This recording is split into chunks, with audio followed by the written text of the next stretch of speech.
Hi everyone, and welcome back to ACCAP4, the live session. Today the objective is to look at the investment appraisals that we left, which is the international investment appraisal question, and then we'll move quickly to the day's objective. And today's objective is session 6, which is the valuation, acquisitions, and measures. So we're quickly going to solve the question that we left last time, and international investment appraisals, and we move on to chapter number 9. So let's go straight, and we pick the question and international investment appraisals. So the question can be found on page 146, page 146 of your lecture notes, and I'll quickly read. But before then, let's refresh our minds on that international investment appraisals. We said international investment appraisals, you are actually resident in country A, and you're doing the project in country B. So the cash flows are supposed to be generated in the country B currency. And when you get the net cash flows, you remit it to your home country by estimating the exchange rate, either using the purchasing power parity, interest rate parity, or whatever basis the examiner will give to you. When you bring the money into your country, you ask the question, is there additional tax that is supposed to be paid? And as such, is there any double taxation? Then you sort out any other cash flows associated with the project that will be incurred or earned in your country. And then you get the overall net cash flows. When you get that overall net cash flows, then you will ask, what investment appraisal technique am I using? Am I using payback? Am I using NPV? Am I using adjusted present value? Am I using internal rate of return? Which method? However, technically, so far as P4 is concerned, it is between NPV and then adjusted present values. So let's take this Brogday question to illustrate. Let's take this Brogday question to illustrate. So I read, Brogday PLC is considering whether to establish a subsidiary in the USA. The subsidiary will cost a total of $20 million, including $4 million for working capital. A suitable existing factory and machinery have been located and production could commence quickly. A payment of $19 million will be required immediately, with the remainder required at the end of year 1. Production and sales are forecast at 50,000 units in the first year and 100,000 units per year thereafter. The unit price, unit variable cost, and total fixed cost in year 1 are expected to be 140 and 1 million respectively. After year 1, prices and costs are expected to rise at the same rate as the previous year's level of inflation in the USA. This is forecast to be 5% per year for the next 5 years. In addition, a fixed royalty of £5 per unit will be payable to the parent company, payment to be made at the end of each year. Brogday has a 4-year planning horizon and estimates that the realizable value of the fixed asset in 4 years' time will be $20 million. It is the company's policy to remit the maximum funds possible to the parent company at the end of each year. Assume that there are no legal complications to prevent this. Brogday currently exports to the USA, yielding an after-tax net cash flow of 100,000. No production will be exported to the USA if the subsidiary is established. It is expected that new export market of a similar worth in Southern Europe could replace export to the USA. United Kingdom production is at full capacity, and there are no plans for further expansion in capacity. Tax on the company's profit is at the rate of 50% in both countries, payable 1 year in arrears. A double taxation treaty exists between the UK and the USA, and no double tax is expected to arise. No withholding tax is levied on royalties payable from the USA to the UK. Tax allowable depreciation is at the rate of 25% on straight line basis on all fixed assets. Brogdale believes that the appropriate beta for this investment is 1.2. The after-tax market rate of return is 12%, and the risk-free rate of interest is 7% after tax. The current spot exchange rate is $1.3 per pound, and the pound is expected to fall in value by approximately 5% per year relative to the US dollar. Required: A. Evaluate the proposed investment from the viewpoint of Brogdale. State clearly any assumptions that you make.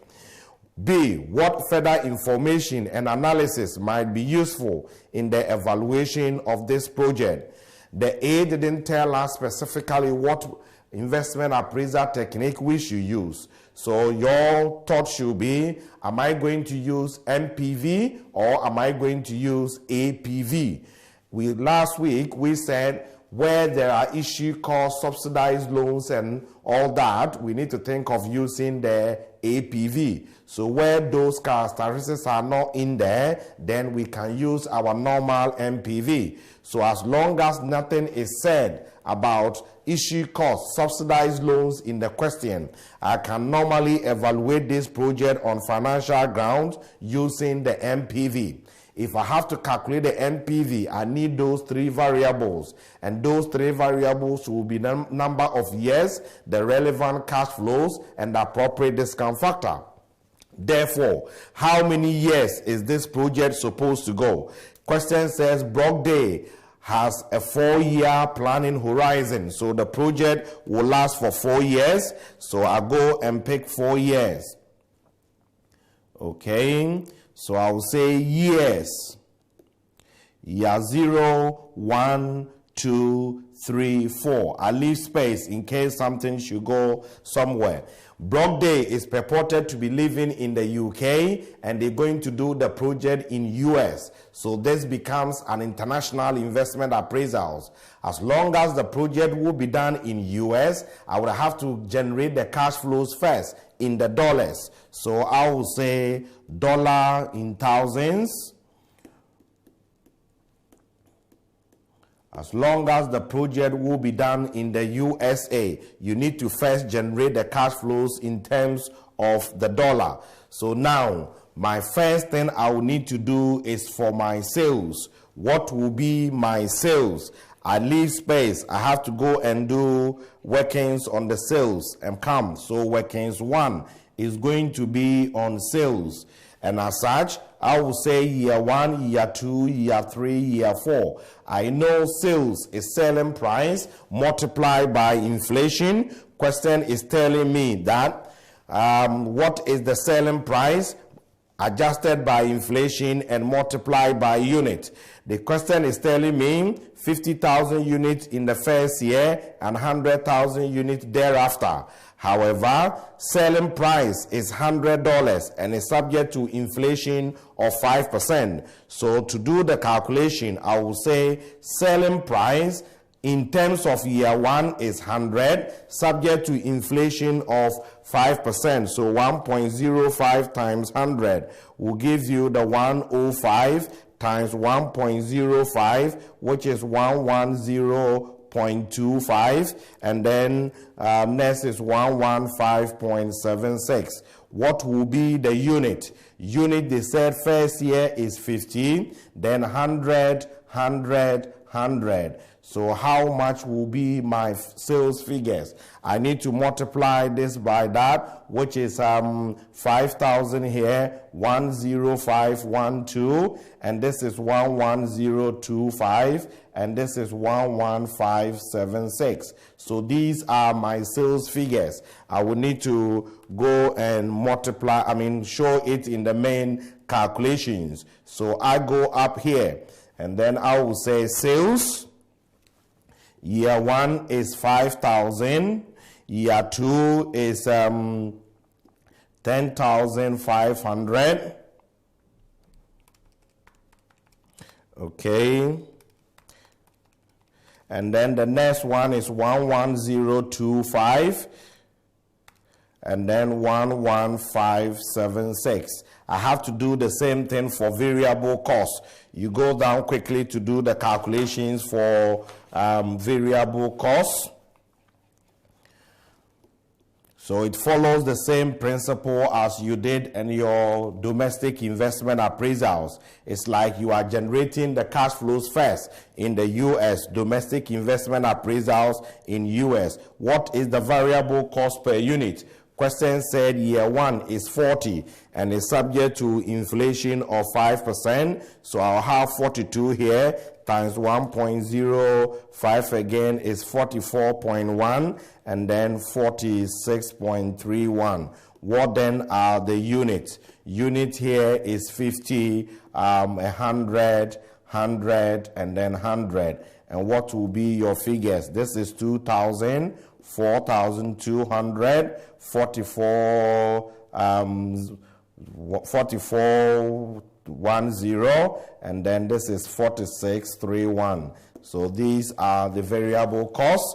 I move up to go and show the calculations and the variable costs.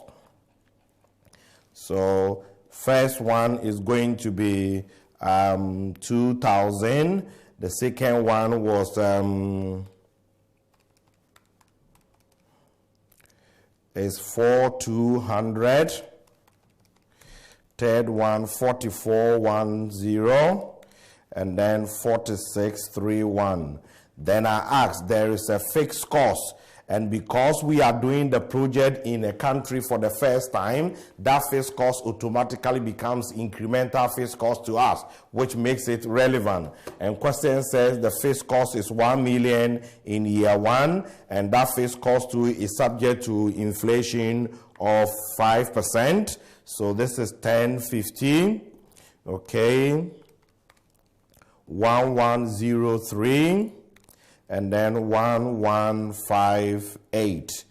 The question is also telling us that there is an additional cost. It said here, in addition, a fixed royalty of £5 per unit will be payable to the parent company, payment to be made at the end of each year. Payment to be made at the end of each year. So I also have to go and do the calculations for the royalties. Okay, so I leave space, go and do the calculations for the royalties. So my workings 3, I will say royalties, and then year 1, year 2, year 3, year 4. Royalties, they said, is per unit of 5. So £5 per unit, and the unit that you have, they said, is 50, 100, 100 and 100. International investment appraisals need you to be moving quickly because it demands time. So you do not have to be hesitating. You have to be flowing. So I will say this is 250. This is 500, this is 500, this is 500. Because it is in pounds here, this is also in pounds. But you are generating the cash flows in dollars. So what should you do? You have to convert these pounds into the dollars. And as such, you need exchange rate. You need exchange rate. Exchange rate is not given to you for the whole 4-year life. So it is your responsibility to pause here and go and calculate the exchange rate and bring yourself back. So I leave space down here and I say workings 4. What is my exchange rate? What is the exchange rate? I go to the question, you ask the question, how do the exchange rate is expected to be calculated? Even though we said you can use the purchasing power parity when interest rate is inflation rate is given, or you use the interest rate parity when interest rate is given. Here, the question is telling us to do something different. You have to follow the instructions. If you come to the last paragraph, it's telling you that the current spot exchange rate is 1.3 is to the pound, and the pound is expected to fall in value by approximately 5% per year relative to the dollar. If the pound is supposed to fall in value by 5%, then it means the dollar is expected to appreciate. And when a currency appreciates, you need less of that currency for the same amount of the other currency. So if the dollar is going to appreciate by 5% because the pound is falling by that 5%, then every subsequent year we have to reduce the dollar rate by 0.95%, isn't it? Therefore, when a currency is appreciating, you would have to get less of that currency for the same amount. So if the dollar is appreciating by 5%, then it will move to 95% of the previous one. So this is how you calculate your exchange rate. Year 0, you're going to say the spot. They said it's $1.3 to the pound. So year 1, because the dollar is appreciating by 5%, it will move to 95%. 95% of 1.3. So 1.3 times 0.95 is 1.235. Then year 2 will be 95% of the 1.235 times 0.95, and that is 1.173. And then year 3, 95% of 1.173, which is 1.115. And then year 4, 95% of the 1.115, okay, that is 1.059, okay, 1.059, and then year 5, 95% of it multiplied by that. You press the equal sign, that is 1.006. So this will be the exchange rate over the period. And I need this exchange rate to convert the royalties from the pounds into the dollars. So year 1, we said is 1.235, 1.173, 1.115, and then 1.059. So having got this exchange rate, I can convert the pound royalties into dollars, because the U.S. subsidiary we are establishing will see the royalty as an expense. Therefore, what will be in dollars? So 250 times 1.235 is 309. 500 times 1.173 is 587. And then 500 times 1.115 is 558. And 500 times 1.059 is 530. So these are the figures for the royalties. These are the figures for the royalties. Okay, so let's move up. So you need to be organized and international investment appraisals. No, you cannot divide it by 1.05. No, you have to multiply by 95%, because the dollar is appreciating. So if the dollar is 100 now and is appreciating by that 5%, in terms of currency, when something appreciates, it means you need less of it. So if it was 100% now, then it should go to 95%. It can't go to 105%. Okay, it should rather come down. When we say something is appreciating in currency terms, you rather reduce it, because when a currency appreciates, then it means you need less of it. You don't need more of it. It's opposite to our normal day-to-day definition of appreciation and depreciation. Normal day-to-day, if we say something has appreciated, you are adding to it. But something in currency terms, when we say it has appreciated, you need less, okay, for the same amount of the other currency. So you rather deduct instead of adding. Okay, so that is the point in there. So let's go straight and we bring the royalty figures.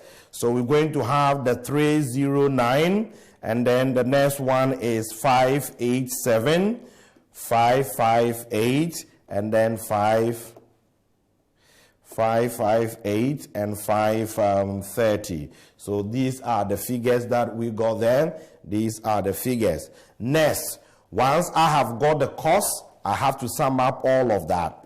Okay, when you sum up all of that, what do you get? This is 5,000 minus 2,000 minus 1,000 minus 309, which is 1691. 10500 minus 42 minus 1015 minus 587, and that is 4663. 11025 minus 4410 minus 1103 minus 558 is 4954. 11576 minus 4631 minus 1158 minus 530, that is 5257. Okay, now be with me. In our domestic investment appraisals, we said when you get here, you do tax and tax savings on capital allowance. When it is international investment appraisals, I don't recommend that approach. Okay, don't copy what I'm going to do. I'm just using it to explain something. If my cash profit is, let's say, 1,000, this is my cash profit, and my capital allowance is, let's say, 1,200, and tax rate, for the sake of simplicity, is 30%.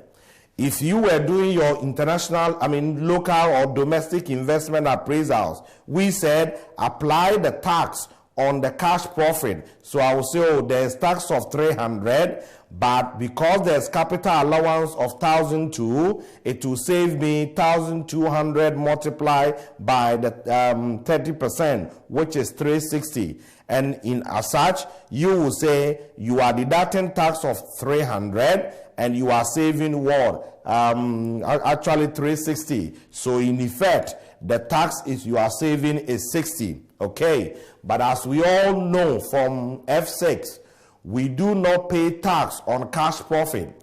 We do not get tax on the capital allowance as it is. Tax is a percentage based on the taxable profit. And taxable profit is your cash profit minus your capital allowance. So if I have to calculate a taxable profit here, I will say I have made a loss, a taxable loss of 200. That 200, when you multiply by the 30%, it will give you the 60. Okay, now be with me. If this is domestic investment appraisals, if you go by this, I am okay with it. If you go by that, I am also okay with it. But when you come to international investment appraisals, I am not okay with using tax and tax savings on capital allowance. Why? Because in domestic investment appraisals, the assumption here is that as I am doing this project, and this project is giving me a taxable loss of 200, I have got other projects that those projects are making a profit. And companies don't pay tax on individual projects. They pay tax on their overall taxable profit. So if I make a loss on this project and other projects make a profit, I will be able to set this 200 against the other project's profit. And as such, I will save tax of 60. If it is international investment appraisals, you have to be very careful here.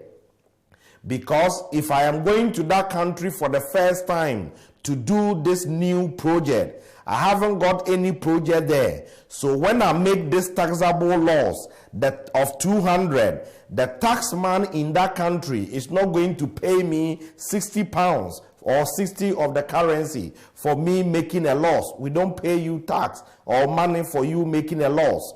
Therefore, when it is international investment appraisals, if you go by tax and tax savings on capital allowance like this, and the examiner has built in a loss or a taxable loss, you might be tempted to do this 300, 360, and you say, oh, the taxman is giving you 60, which is not the case. Because when you make this loss in that country, as you haven't got any project which is also making profit to set this loss against, the best they can do for you is for you to carry forward this loss. You cannot get any tax benefits instantly. The best they can do for you is for you to carry forward. So my advice to students is, when you come to international investment appraisals only, if it is domestic investment appraisals, you can decide to do any way. But when you come to international investment appraisals only, I will advise you to calculate your taxable profit, so that in case there's a taxable loss, you will see it and you carry forward, as we are going to see here. Okay, some people do less the capital allowance, calculate the tax, then you add back the capital allowance. That is also possible, but I don't normally recommend that, because some students, when they deduct the capital allowance, then instead of them adding back, they forget. So I want you to get out, because we're dealing with cash flows. Go out, go and calculate your taxable profit, and then when you get your taxable profit, you bring them back. Okay, so I am going down there to calculate the taxable profit, which my taxable profit will be this cash profit here minus the capital allowance. So let's go down there. 169, okay, 1691, 4663, 4954, 5257. So these are the figures I will need here. I will explain another additional reasons why I will want you to calculate the tax on the taxable profit. So I'll come to workings 5 and I will say tax. I will say year 1, year 2, year 3, year 4. Okay, and I will say what are the cash profit. The cash profit we got there were 1691, 4663, 4954, and then 5257. These are the taxable or cash profit. 5257. I need to less my capital allowance in order to get the taxable profit. If I happen to get a loss, I carry forward the loss. So I will expect you to be doing the calculations like that. If you look at what we did in the note, we did the less capital allowance and we calculated the tax and we added it back. Most students, I don't know whether because of the pressure in the room, they forget to add it back. If you don't add it back, it is a very, very serious offense, because you have told the examiner that that capital allowance you have deducted involves movement of cash, and capital allowance does not involve movement of cash. Okay, so there are so many mathematical things they are doing, but generally tax is supposed to be applied on your taxable profit, which is your cash profit minus the capital allowance. So let's go to the question quickly and then we see what they're saying about capital allowance. It's telling me here, tax allowable depreciation, which we all know is the same as capital allowance.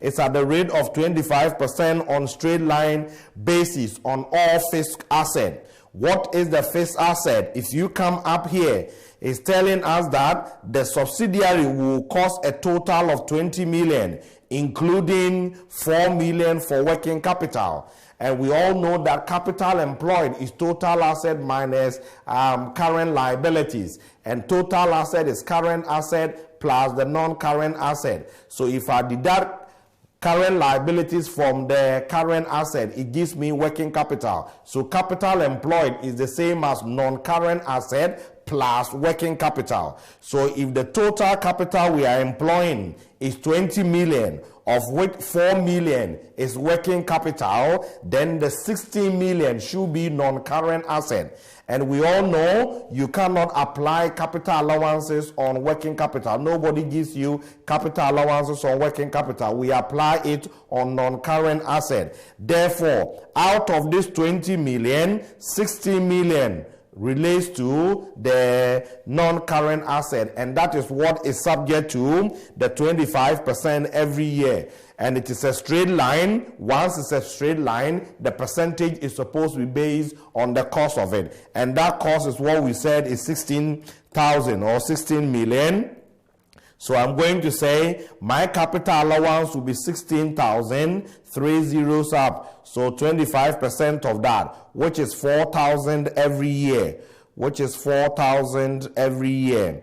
Okay, so if it is 4,000 every year, then the difference between these two should give me my taxable profit. You see, sometimes the examiner will hide the loss. If you have done tax on this and you've done tax savings on that, because the capital allowance is more than the cash profit, it would have given you a positive net effect. And you would have said the tax man is giving you money for you making a loss. And that doesn't happen. So that is the first reason why I want you to come here. Okay, so now let's go. So 4,000 minus 1691 is given, is it 2309? And then this is obviously 663. And then 954. And this is going to be 1257. So these are the taxable profit or taxable loss. Yes, the 19 million and the 1 million are the cash flows, how it was paid. The capital allowance should be based on the cost. So the 20 million is your investment, capital you employed. But that capital you employed, it doesn't mean you are paying everything straightforward. When we get to the cash flows and we are bringing the initial investment, that is where we would have to consider how that cash flow went. Well, I told you there is investment phase and there is return phase. Investment phase doesn't mean the whole of the 20 million is supposed to be paid now. That is the capital we have to employ. Some might be paid year 0, some might be paid year 1. And when you are doing the cash flow, we are interested in the receipt and payment. So the cost of the asset, which is the 16,000, is what is subject to the capital allowance. It has got nothing to do with the cash flow when you paid it. Okay, so we will handle that bit soon. So now let's come to our tax again. The issue here is that as long as I have made a loss here, this loss, I don't have to apply a tax on it because I haven't got any other project that is making a profit where I can set this loss against. So the only thing I have to do is I have to carry this loss forward as many years I can go.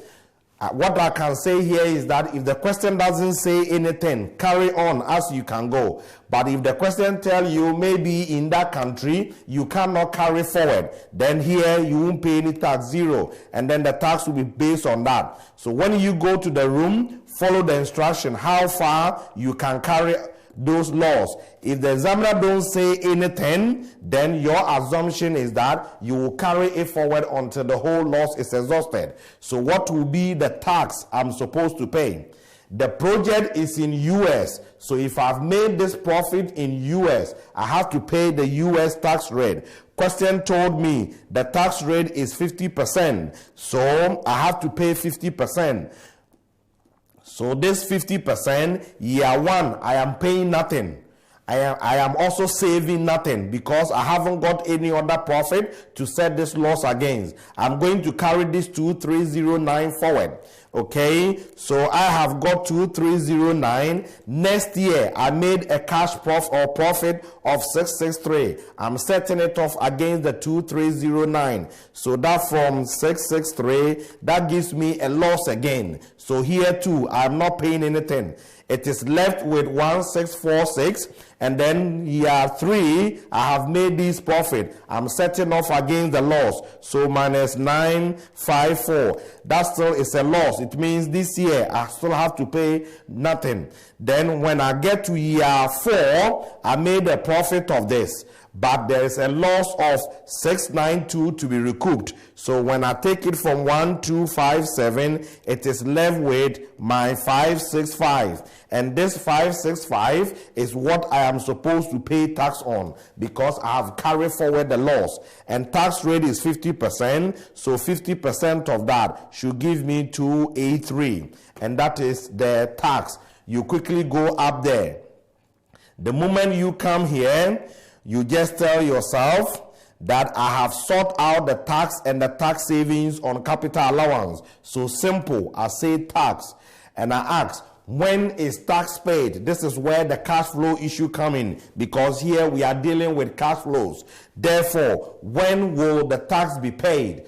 Question said tax is paid 1 year in arrears. Therefore, the tax that I am supposed to pay in year 4 will be paid in year 5. I take it to year 5, and that is 283 minus tax and tax savings and capital allowance. Everything is sorted. Next, if I finish with my tax, I have to think about my capital items. What will be the capital invested? The initial investment we invested is the 20 million, but the question said we didn't pay the whole 20 million immediately. As he asked, we didn't pay the whole 20 million immediately. 19 million will be paid now, and 1 million will be paid in year 1. This is what they said. Okay, he said that a suitable existing factory, let's come here, a payment of 19 million will be required immediately, with the remainder required at the end of year 1. So this 20 million that we are investing, 19 million is supposed to be paid in year 0, which is 19,000, and 1 million should be paid in year 1. So this affects the cash flow. It doesn't affect the cost. The cost is what you incurred. It's not a matter of you have paid or you haven't paid. That is the cost of the asset. Okay, so when it comes to the cash flows, that is where you would have to think of when did you pay, okay, or when did you receive. Brilliant. Now, there is something that most people will forget here. When this question was originally said, most people forget about this. This 20 million, they said, is the non-current asset and working capital. And that 20 million is how we paid it in 19 million in year 0 and 1 million in year 1. And we all know, if the question don't say anything, the assumption here is that working capital is supposed to be recouped. So if working capital is supposed to be recouped, we have to recoup it at the end of the 4th year. And how will we recoup it? The working capital there out of the 20 million is 4 million. Therefore, the whole of the 4 million is supposed to be got at the end of year 4. Next thing I would have to remember is the residual value. And question gave us residual value. Question says the residual value at the end of the 4th year is going to be 20 million. So let's bring that 20 million. Let's bring that 20 million. And now be with me. Okay, 2 things people forgot when this question was originally asked was this. And then what I'm going to do. Okay, we all, when we do tax savings on capital allowance, we all said at the end of the project life, if the project is sold or the asset is sold, we might make a balancing charge when we sell it at a profit, or we might make a balancing allowance when we sell it at a loss. And if it is a balancing allowance, it should save us tax. If it is a balancing charge, we have to pay tax on it. Okay, now look at what we did and the tax and the capital allowance. Let's go there again. Okay, when we did the capital allowance, we had an asset with a 16,000, reduce straight line method 25%, and we said every year is going to be 4,000. If every year is going to be 4,000 over the 4-year period, it means the total capital allowance we charge on the non-current asset is 16. Come the end of the life of the project, the tax written down value of this asset is going to be 0, because it was 16,000 and we capital allowance it for 16,000. So come the end of the asset life, in the books of the taxman, the value of the asset is 0. But come the end of the asset life, you said you are selling it at a residual value of 20 million. Therefore, you had an asset which is having a tax value of 0, and you sold it for 20 million, and as such, you made a balancing charge of 20 million. So if you made a balancing charge of a 20 million, which is a tax profit you have made, the taxman is supposed to charge you the 50%, and tax is paid 1 year in arrears. Therefore, we would have to push it back.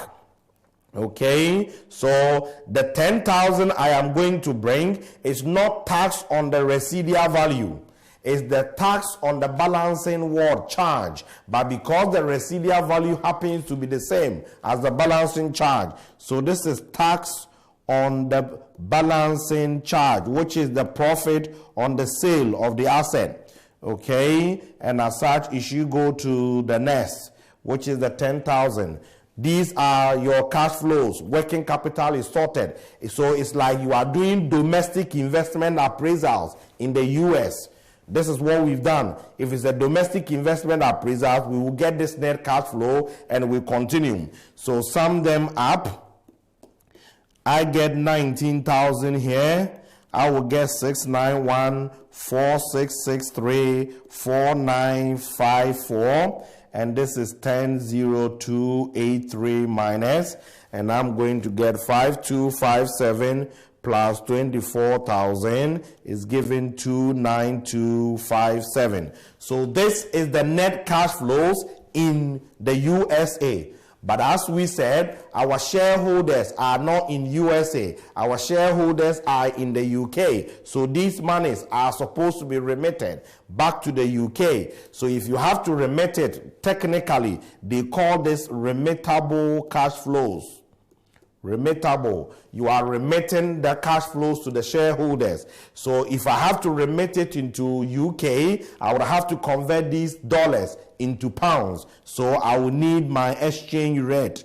And the exchange rate is what we calculated. Year 0, which is the spot rate, is 1.3, and we said is decreasing by 5%. So the second one is 1.235. Okay, 1.173, 1.145, that's what we calculated earlier, 1.059, 1.006.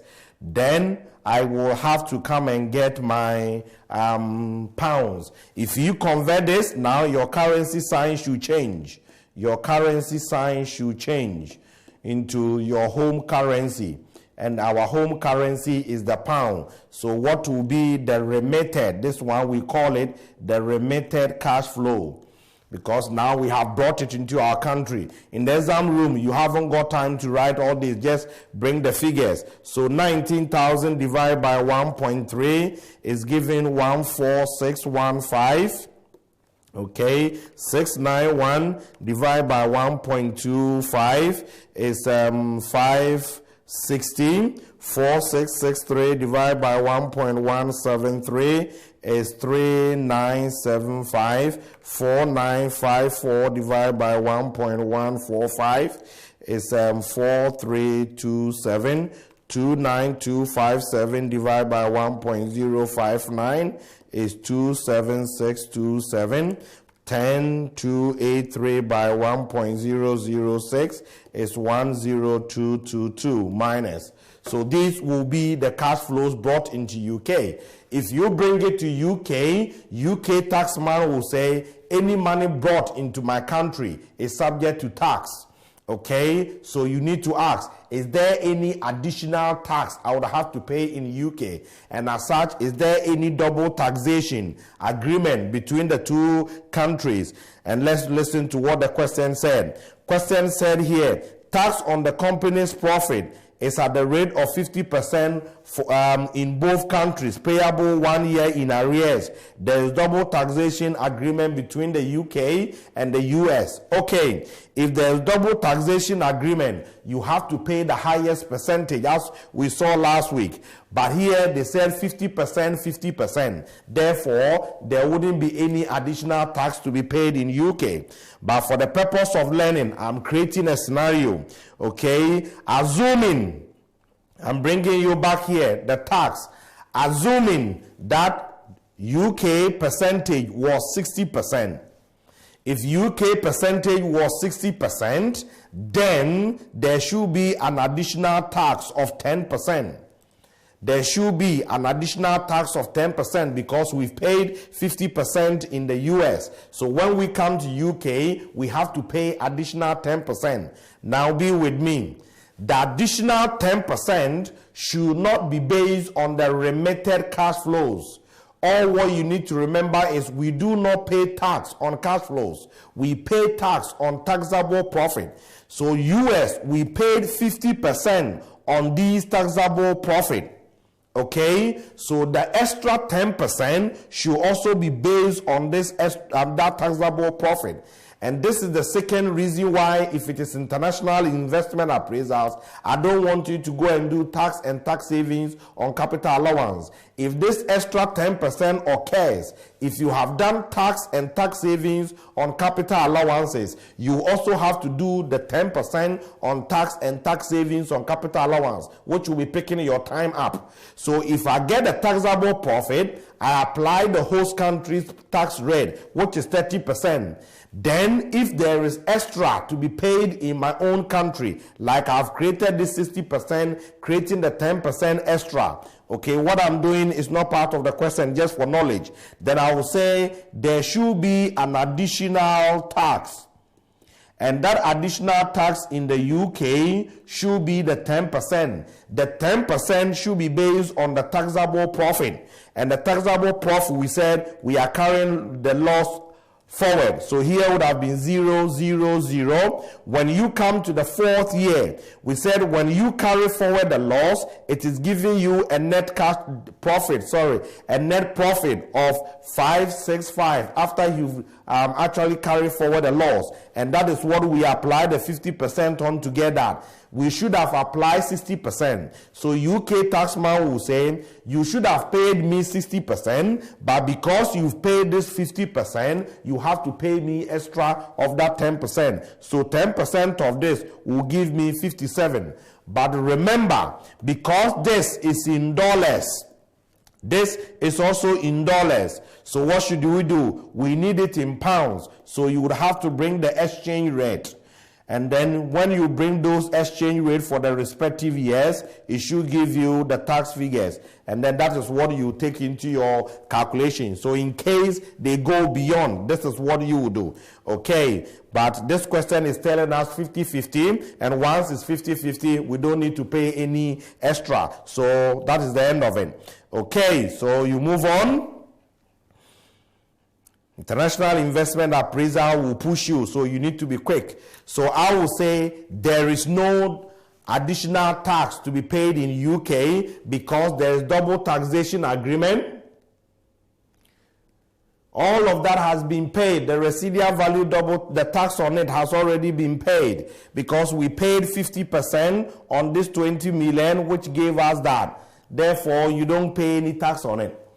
Okay, we don't pay any tax on it. So in case, if you have to do that, in case, based on this example I created, there's extra 10%, then that extra 10% too is supposed to be based on this 20 million, which is the balancing allowance or balancing charge in that case. And then you convert it using the exchange rate.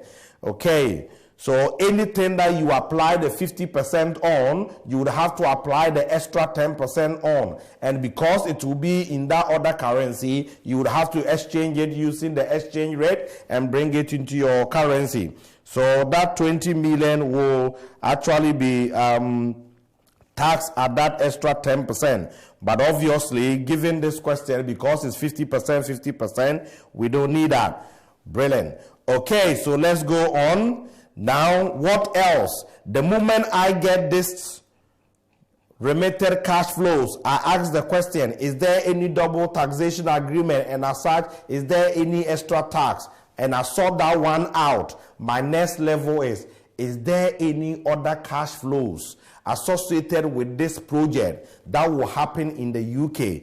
Don't forget, because they were going to produce our product, we charge them a royalty.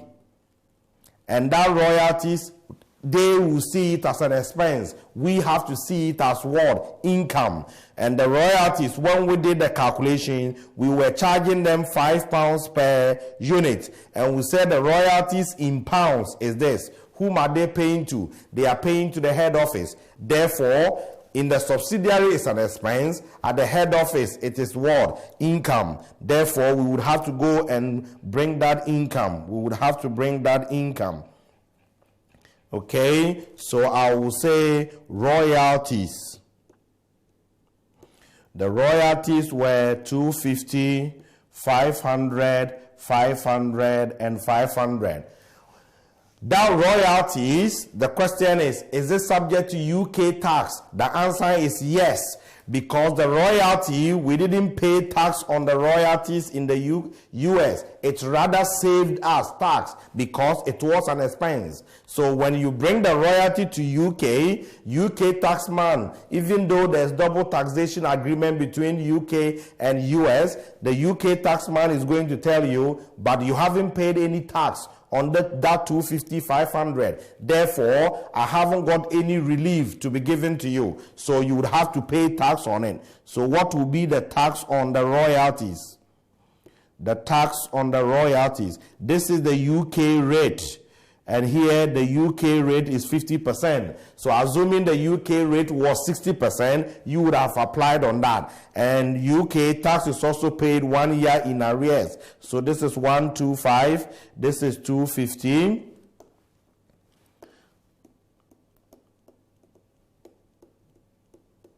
$250 minus. And what will you do next? The next thing is there any other cash flows by way of loss contribution and all that? If you go to the question, the examiner stated something here which changes things.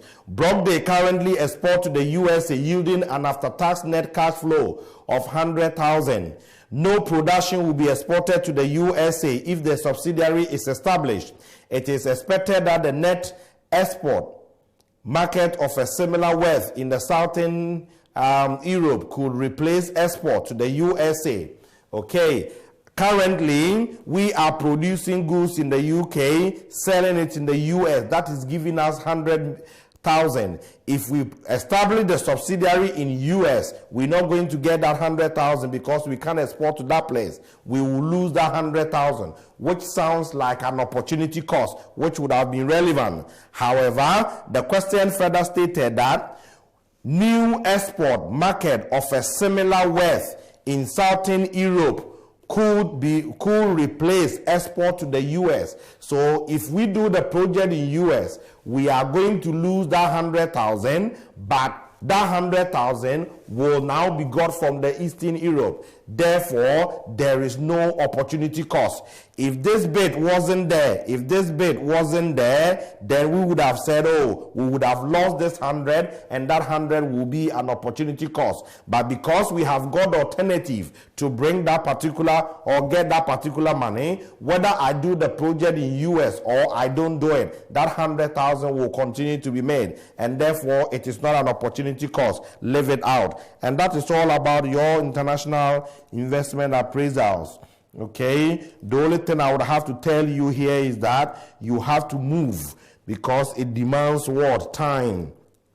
So this is 8103975 plus 500 minus 125. This is 43504327 plus 500 minus 250 is 4487.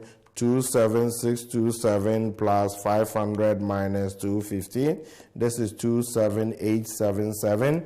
10222 plus 250, and this is 10472. So this is the overall net cash flows.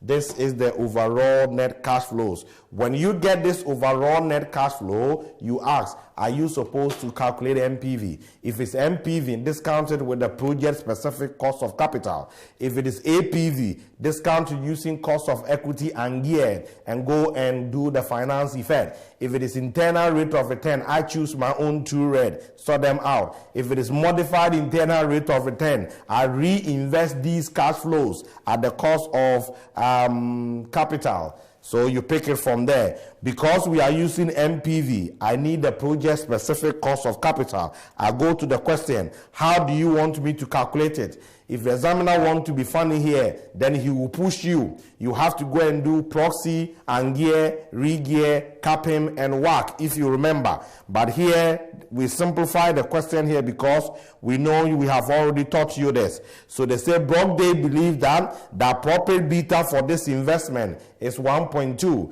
And I told you we don't use CAPM to calculate only cost of equity. We use CAPM to calculate cost of capital dependent on the beta. So if the overall beta of the project is 1.2, when I put it in the CAPM, it should give me the cost of the project. And this is giving me risk-free of 7% and market return of 12%. So what will be the discount factor? Will be the risk-free of 7 plus the beta of 1.2, market return, they say 12%, risk-free of that. And how much is he expected to give you? So 5 times 1.2 plus 7, which is 13%, which everybody should be able to discount this and get the MPV. So this is basically your international investment appraisals.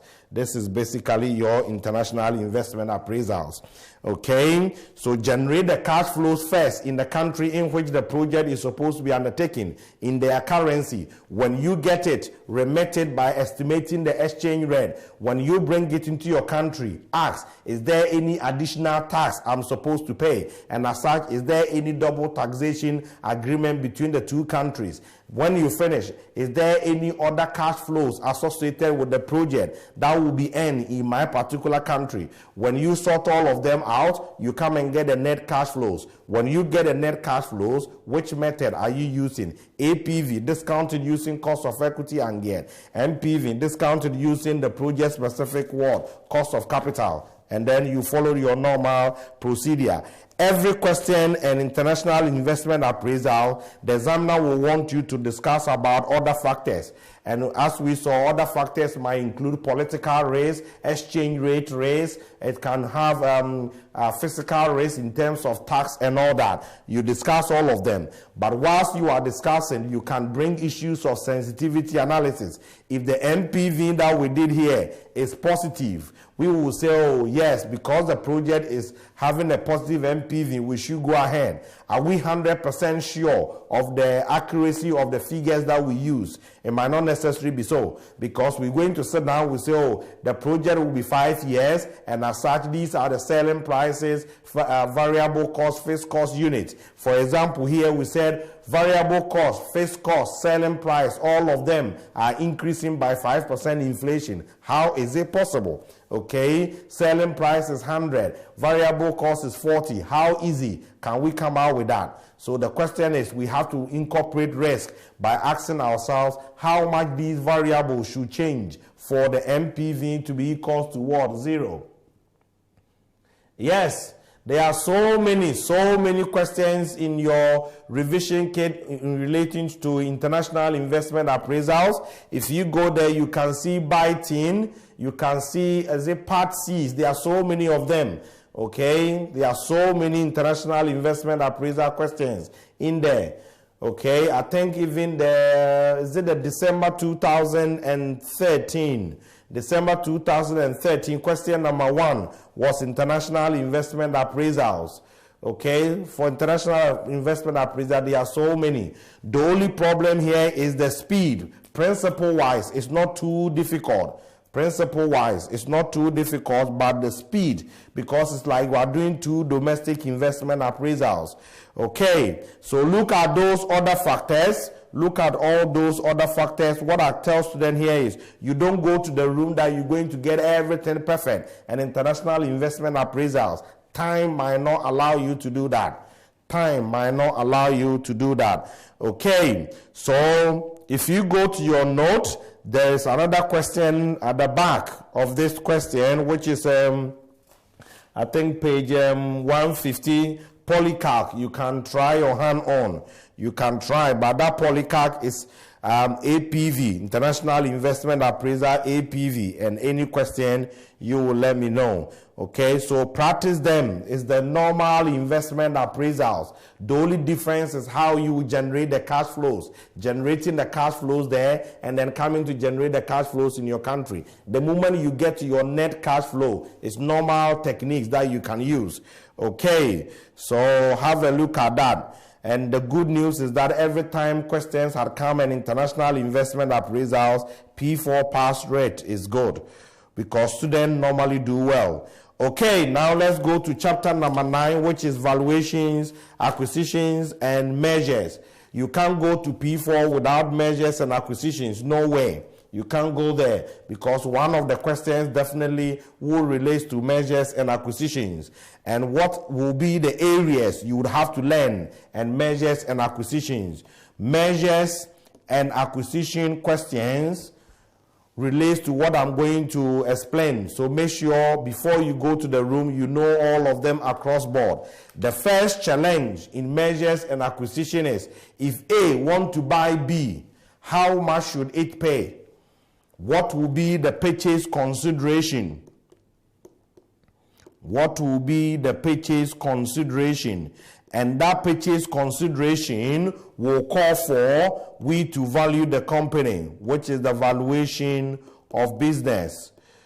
So the common question here is the valuation of business. How much we should buy the other company. There will be the need for us to value it. If we value it and we see, oh, we have to pay £100 to take over that company. The next question here is, if we have to pay 100, how should we pay it? And that is what is called mode of payment. Mode of payment. And we can use either cash, as you saw it in your F7 and then P2. You can use cash, you can use shares, or you can even use debt like loan note, okay, or deferred consideration. We all know that bit. And then what are the takeover regulations? Takeover regulations. Okay, and sometimes if A want to buy B, B might not necessarily be prepared to sell it to A. So B might decide to defend itself against that possible takeover. So what are the defensive strategies? Okay, what are the defensive strategies? So these are the areas the examiner will be worrying you. These are the areas the examiner will be worrying you. The most common one has been these two. The most common ones has been these two. And then probably he might also ask you why one company will want to buy another company. And that is basically what is called the synergies.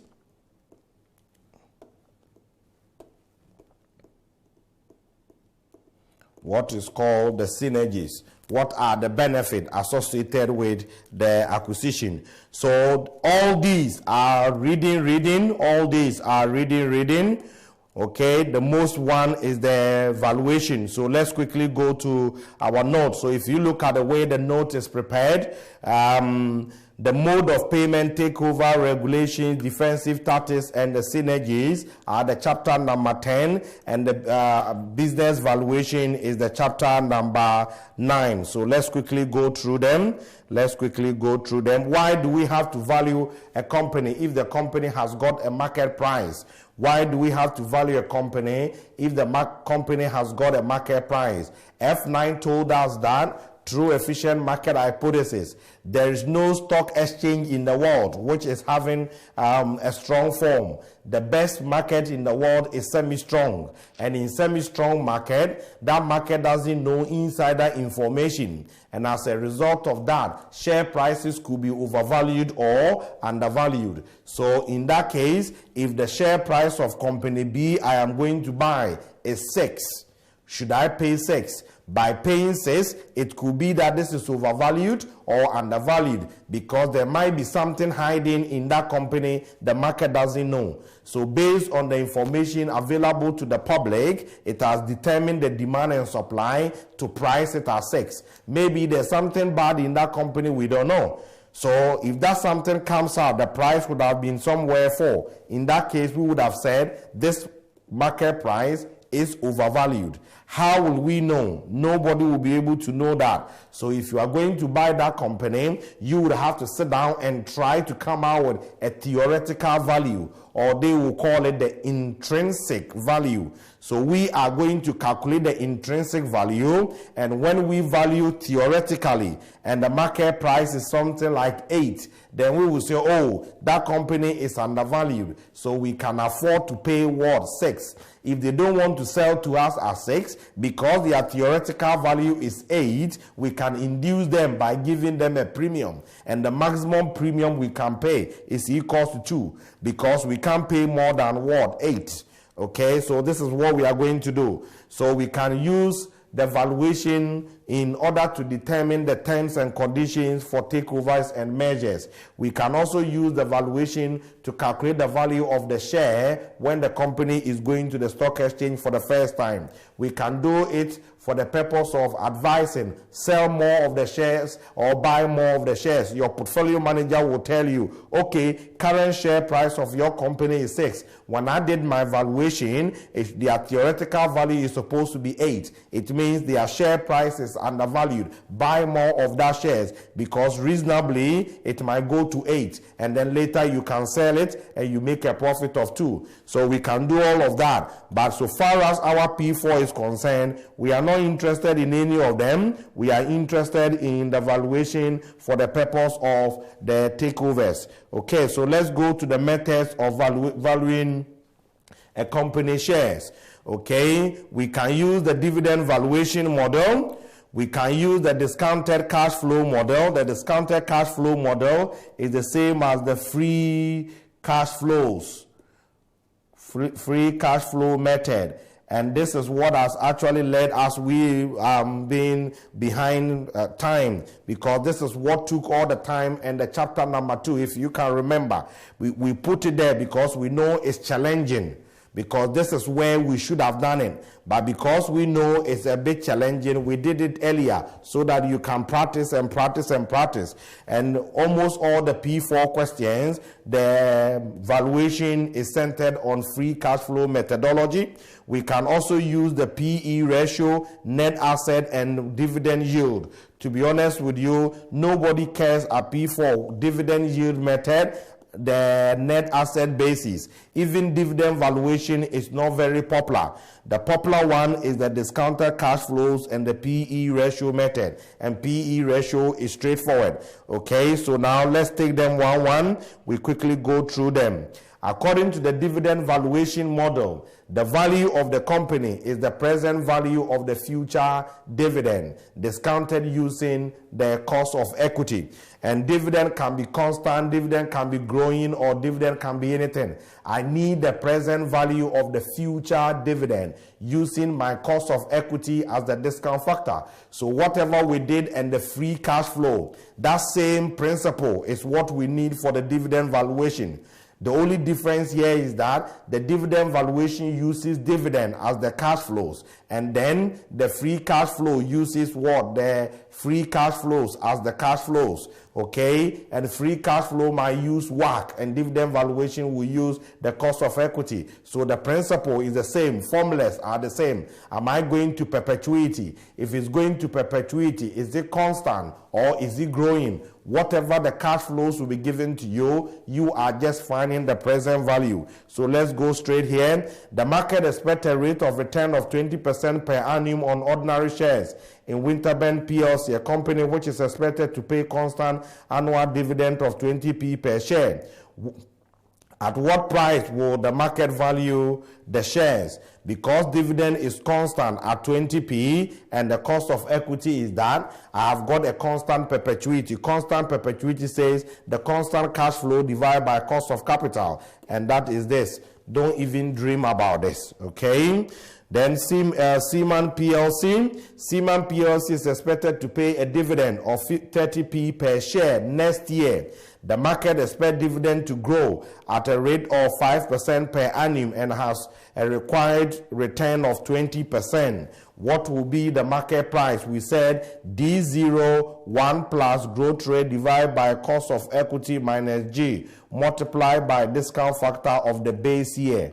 Same as we did in the free cash flows. Okay, but D0, 1 plus G is the next dividend, because this is the dividend now. 1 plus G will give you the next dividend, because this is like raise the power 1. Okay, therefore, when the question tell you next dividend, your next year free cash flow, it means they've done this bit already. If you remember when we're doing the free cash flow, we said the PV will be the free cash flow 1 plus the growth rate divided by, in that case, WACC minus the growth rate discount factor of what? The base year. Same thing. The issue is what discount factor are you using and what cash flow are you using? Am I using free cash flow? Am I using dividend? The same principles. They are all following present value analysis. So when I say next year's dividend is 30p, it means I have already grown it for you. So you will say D1, which is the 30, cost of capital is this, and then the growth rate, and that is the market price. Example 3, Mersen PLC is just about to pay a dividend of 40p per share. Future dividend are expected to grow at a rate of 6% per annum. The market required return on shares of this risk level is 25%. What is the cum dev share value? Okay, according to the dividend valuation, the value is the present value of the future cash flows. And we said that P0 is equal to the X dev. So when they want me to get cum dev, we said cum dev is equal to the X plus the dividend. Therefore, when I use this formula to get the P0, which is the X dev, I will add the dividend to it in order to get what? The cum dev. Just as we did. If they give you cum dev and you want the X dev, knock off the dividend from the cum dev to get the X dev. If you get X dev and you want the cum dev, add the dividend to it. So basically, we're going to say here that dividend, is it growing or is it constant? Dividend is growing. So we'll say 40p into bracket 1.06 divided by 0.25 minus 0.06. And how much are we going to get? 0.4 times 1.06 divided by 0.25 minus 0.06, and that is given 2.23. This is the P0, therefore is the X dev. If I want the cum dev, I would have to simply do 2.23 plus the dividend of 0.4, which will give 2.63. And that will be the cum dev market price. What do I tell students? You need to stay in chapter 3 to learn the free cash flow well. When you come to these ones, they're going to be very easy for you. Now, Winterburn Wright PLC. Wright PLC has just paid a dividend of 15p per share. The market is in general agreement with directors' forecast of 30% growth in earnings and dividend for the next 2 years. Thereafter, a reasonable estimate is 15% growth in year 3, followed by 6% growth to perpetuity. Okay, the market required return on investment of this risk level is 25% per annum. Estimate the share value. The share value, according to dividend valuation, is the present value of the future cash flows. Today, they say it's 15. For the next 2 years, they said it's going to grow by 30%. The third year, it will grow by 15%. And from the fourth year up to infinity, it's going to grow by 6%. He's combining present value and perpetuity. So, year 1, is it 0 point that? Okay, is it 15p multiplied by, because it's increasing by 3% or 30%, is it 1.3? This is year 1 dividend. Then that year 1 dividend, you grow it again by 30%. You've got year 2 dividend. Then year 2 dividend. Year 3 is growing by 15%. Get that. Cost of capital or equity is 25%. 25% is not on your formula sheet, but we know discount factor is 1 plus r raised the power n. So I pick my calculator. 1 divided by 1.25 equals, you get a 0.8. You divide by 1.25 again equals, you get a 0.64. Every other year you can press the equal sign and it will be giving it to you. Okay, so that is what we did here to get that. For up to year 3, you multiply this and that, and it gives you the cash flows up to year 3. But the cash flows are subject to perpetuity of 6%. Have we got a perpetuity with growth? Have we got a perpetuity with growth? If we've got a perpetuity with growth, we all said that perpetuity with growth, the PV should be the D0, 1 plus the growth rate divided by cost of equity minus growth rate multiplied by discount factor of the base year. So what is the D0? If it is year 4 to infinity, year 3 becomes my base, and year 3 cash flow is the 29.15. So I will say 29.15 growing at 1.06. The cost of equity was given as 25% minus 0.06. And because year 3 is my base, I would have to go and pick year 3 discount factor, just as we did some time back. Year 3 discount factor is 0.512, and I'll multiply this by 0.512. Okay, so I will have the 29.15 times 1.06 divided by 0.25 minus 0.06, all multiplied by 0.512, and that is giving you 83.26. And that 83.26 is what you would have to add to this in order to get the whole of the present value of the cash flows. All this we were trying to explain to you. All this we're trying to explain. If you get here, you can do year 4 to where? Infinity. And you will say 29.15, 1.06 divided by 0.25 minus 0.06 multiplied by 512. And you get the 83 here. All this we're trying to explain to you. Okay. So that is that. So go to chapter number 2. Go and learn that question that we did in the free cash flow to revise your annuity, perpetuity with growth, constant, present values, all that. Okay, now let's go to the free cash flow. We said the free cash flow says that the corporate value is the present value of, if I can refresh your mind on, we said according to the free cash flow, corporate value is the PV of the future free cash flow, discounting using the WACC. And then that corporate value is the value of equity plus value of debt. So if I want value of equity, is that corporate value minus value of debt. We saw all that. So technically, in the exam room, examiner is going to push you to calculate the free cash flow. Examiner is going to push you to calculate the WACC. You discount the two.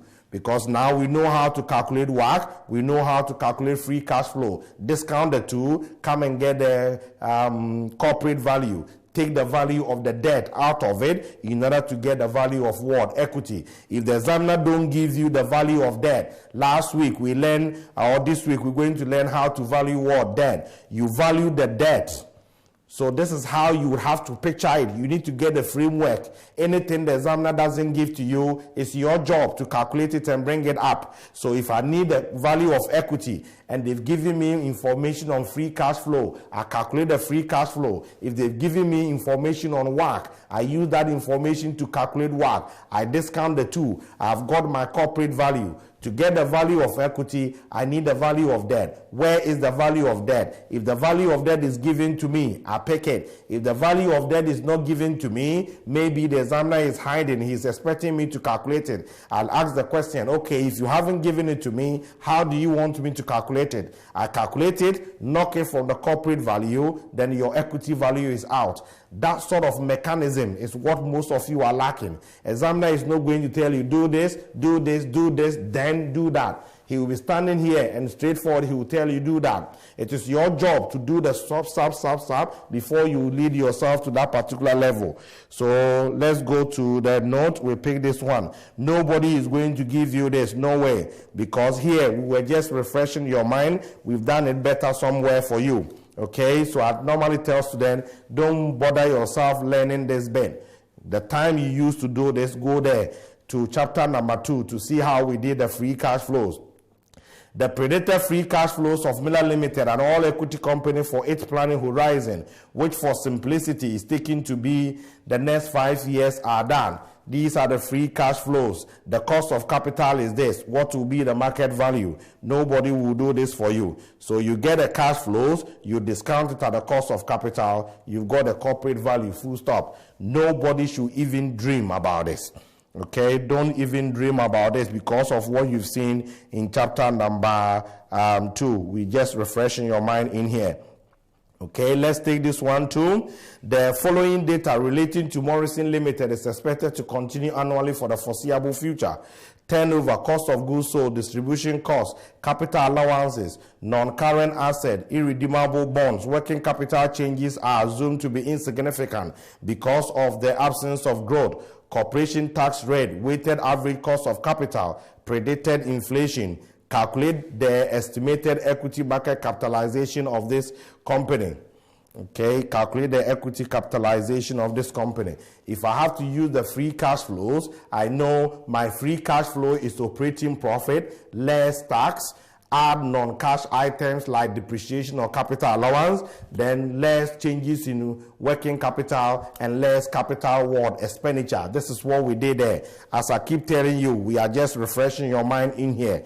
Okay, so nobody is giving you 1 year, but we are refreshing your mind because we know it is very, very important thing in the P4 exams. So how will I calculate my free cash flow? To calculate the free cash flow, I need my operating profit. How do I get the operating profit? I know operating profit is going to be sales, and the sales figure given to me is 525. Let me change the size of the pen.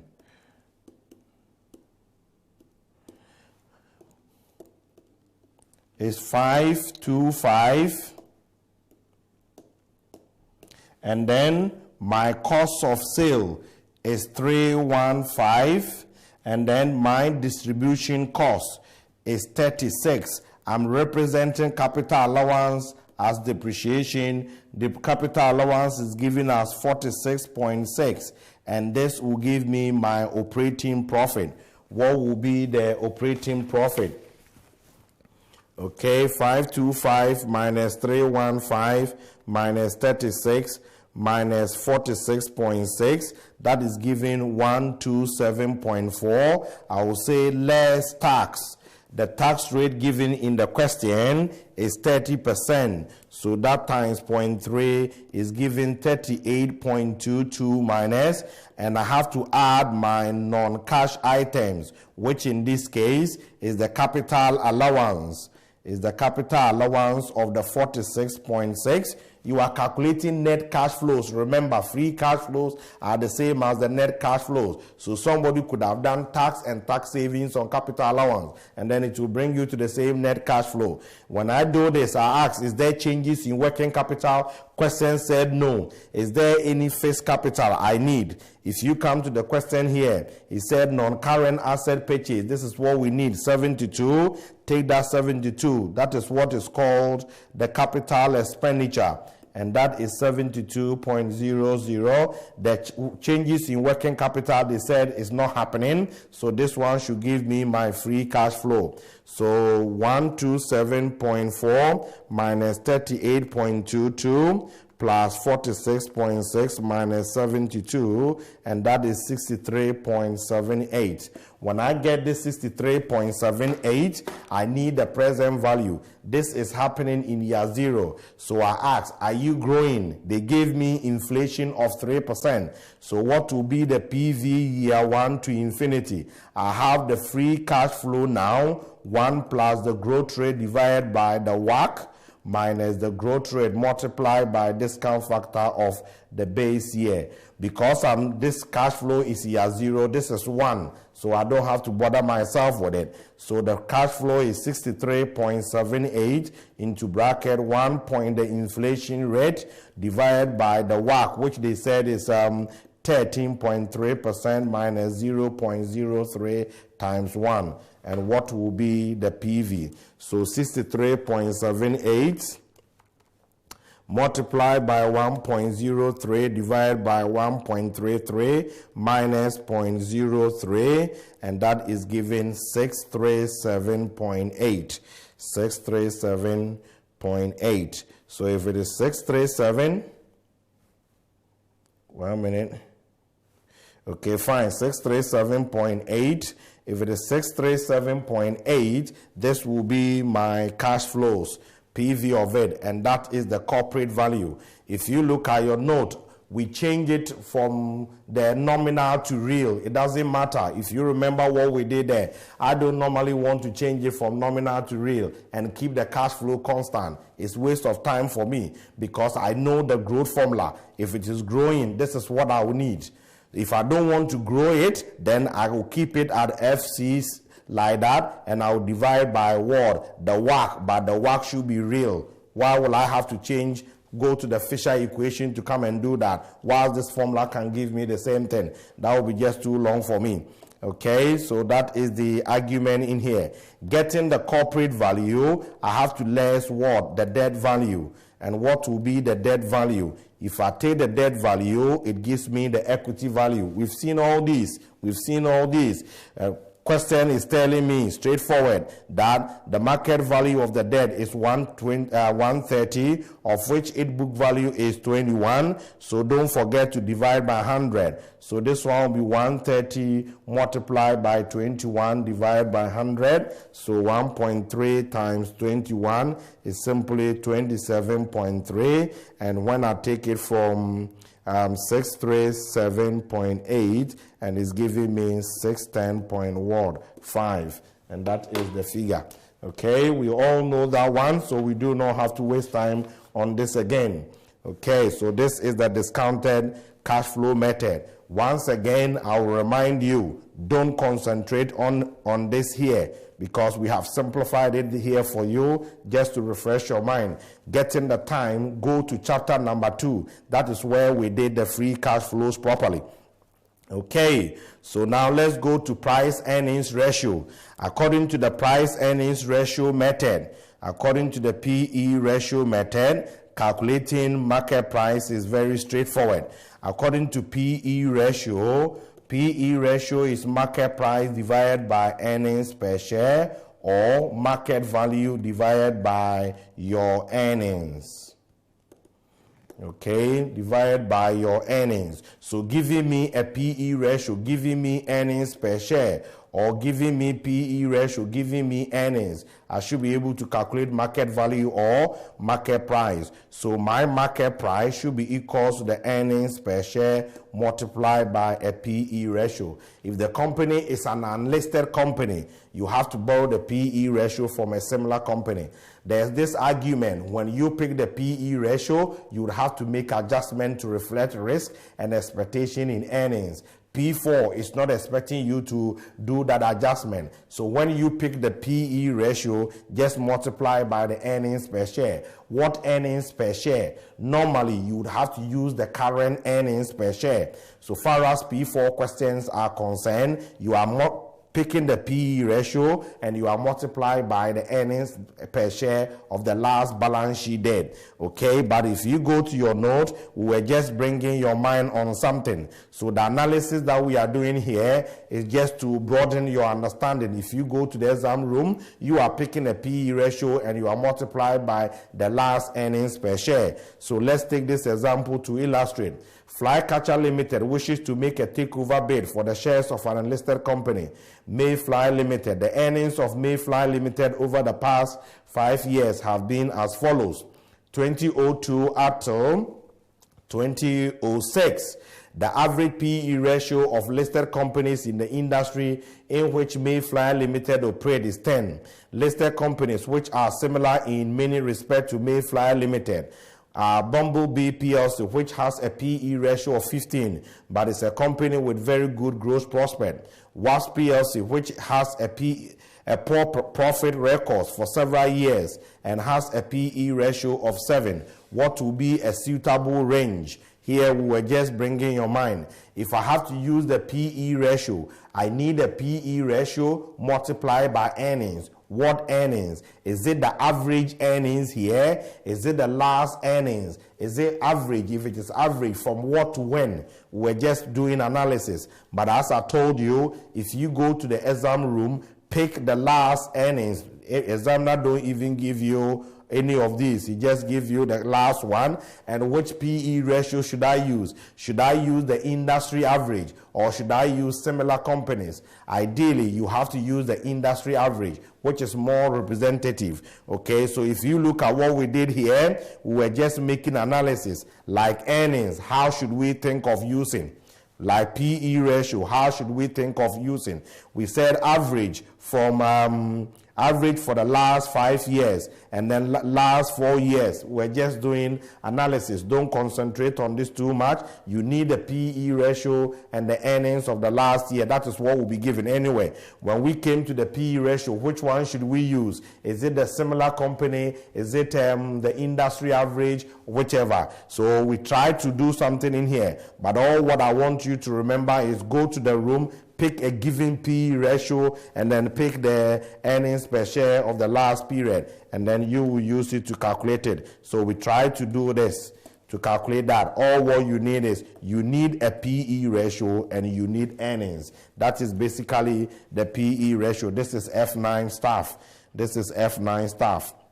Okay, net asset basis. Nobody even bother with the net asset basis in here, even though it is still in the syllabus, so we have to mention it. And according to the asset basis, the value of the company share is the total asset minus total liabilities, and the liability should include what? Preference shares. So it's total asset minus total liabilities.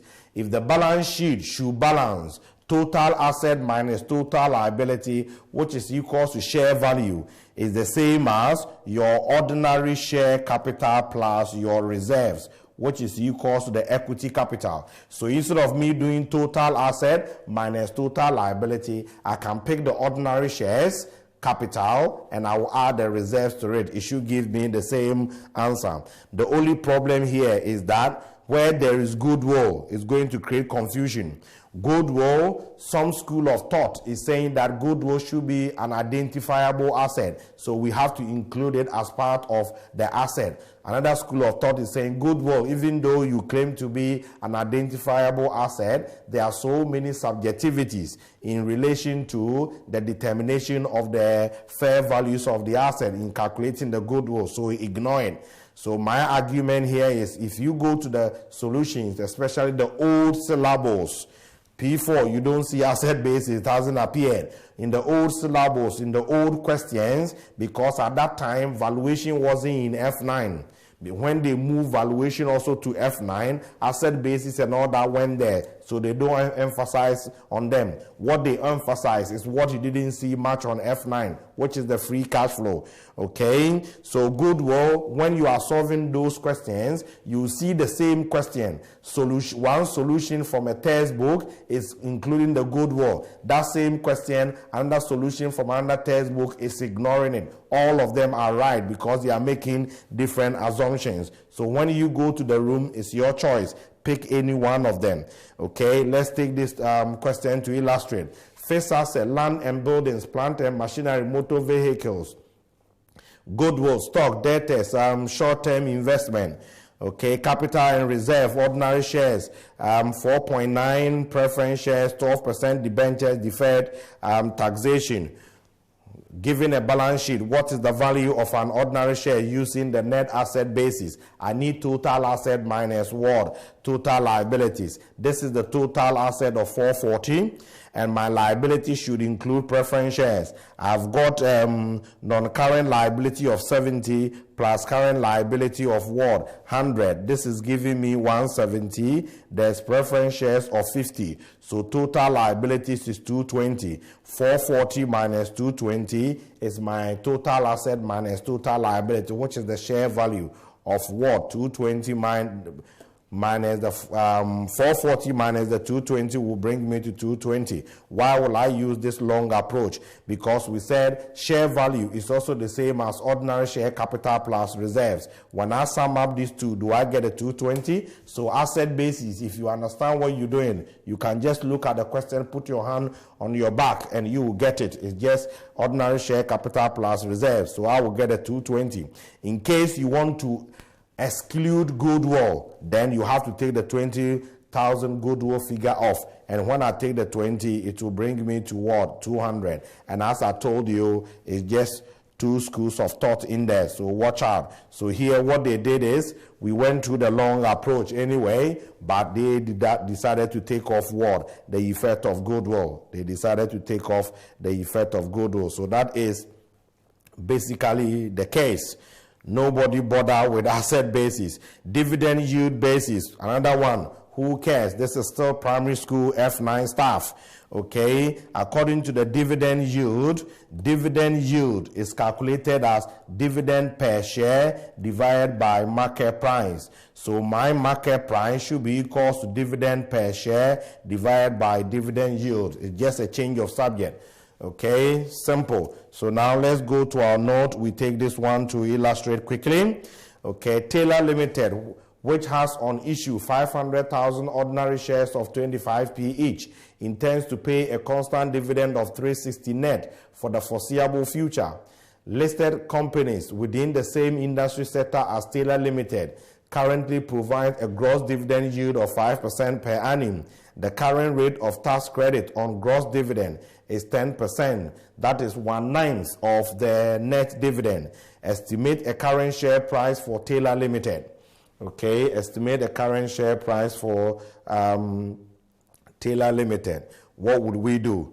I need my market price using the dividend yield. So this is what I'm looking for. That market price should be dividend per share divided by dividend yield. In other words, the market value will be equal to your total dividend divided by dividend yield. Question told me dividend they are paying is 360,000.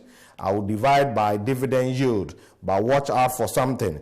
Before two things can be compared, they would have to be of the same base.